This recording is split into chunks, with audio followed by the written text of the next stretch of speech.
Hello hi welcome back to gold channel. இன்றைக்கி பிப்ரவரி 27ஆம் தேதி. இன்றைக்கி காலையில் தங்கத்தோட விலையில் ஒரு சிறிய விலை இறக்கமும் வெள்ளியோட விலையில் எந்த ஒரு மாற்றம் இல்லாமல் இருக்கக்கூடிய நிலையில் மாலை 2வது முறையாக விலை மாற்றம் இருக்குதா, இப்போதைய நிலவரம் சர்வதேச அளவில் எப்படி இருக்குது அப்படிங்கிறத பற்றி இந்த வீடியோவில் பார்த்துடலாம். அதுக்கு முன்னாடி இன்றைக்கி காலையில் நமக்கு 22 கேரட் ஆபரண தங்கம் ஒரு கிராமுக்கு 20 ரூபாய் குறைந்து 14,900 ரூபாய்க்கு ஒரு கிராம் விற்பனை ஆகிட்டு வருது. வெள்ளியோட விலையில் எந்த ஒரு மாற்றம் இல்லாமல் 295 ரூபாய்க்கு ஒரு கிராம் வெள்ளி விற்பனை ஆகிட்டு வருது.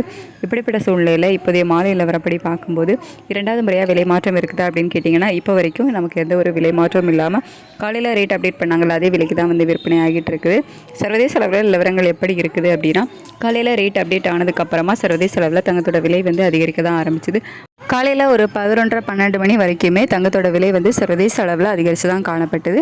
அதுக்கப்புறமா கொஞ்சம் கொஞ்சமாக குறைய ஆரம்பித்து இப்போ நமக்கு ஒரு அஞ்சரை நிலவரப்படி பார்க்கும்போது சர்வதேச அளவில் தங்கத்தோட விலையில் ஒரு சிறிய விலை இறக்கம் வந்து இருக்குது. காலையில் ரேட் அப்டேட் ஆன ரேஞ்சில் இருந்து இப்போ வந்து ஒரு சிறிய விலை இறக்கம் வந்து தங்கத்தில் இருக்குது. ஆனால் US டாலருக்கு நிகரான இந்திய ரூபாயோட மதிப்பு வந்து ஒரு 10 பைசா கிட்ட நமக்கு வீக்காக இருக்குது. 91.05 பைசா அப்படிங்கிற ரேஞ்சில் வந்து இருக்குது. ஒரு 10 பைசா கிட்ட நமக்கு இந்திய ரூபாயோட மதிப்பு வந்து வீக் ஆகி இருக்குது. சர்வதேச அளவில் தங்கத்தோட விலையில் ஒரு சிறிய விலை இறக்கம் இருந்தாலும் இந்திய ரூபாயோட சப்போர்ட் லெவல் நமக்கு இல்லாமல் அதுக்கு ஆப்போசிட்டாக வந்து வீக் ஆகியிருக்கு. அப்படிங்கிறதுனால இப்போதே நிலவரப்படி பார்க்கும்போது தங்கம் விலையில் ஒரு சிறிய விலை ஏற்றம் இருக்கலாம். அப்படி இல்லைன்னா அதே விலையில் இருப்பதற்கான வாய்ப்புகள் தான் வந்து இருக்குது.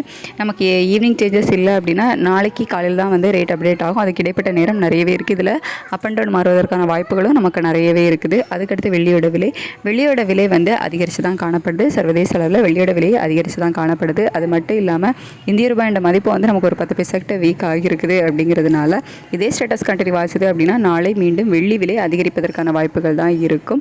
சர்வதேச அளவில் தங்கத்தோட விலையில் ஒரு சிறிய விலை இறக்கமும் வெள்ளியோட விலை வந்துட்டு விலை ஏற்றத்திலையும் தான் இருக்குது. இந்திய ரூபாயோட சப்போர்ட் லெவலும் நமக்கு இல்லாமல் அதுக்கு ஆப்போசிட்டாக வீக் ஆகியிருக்குது.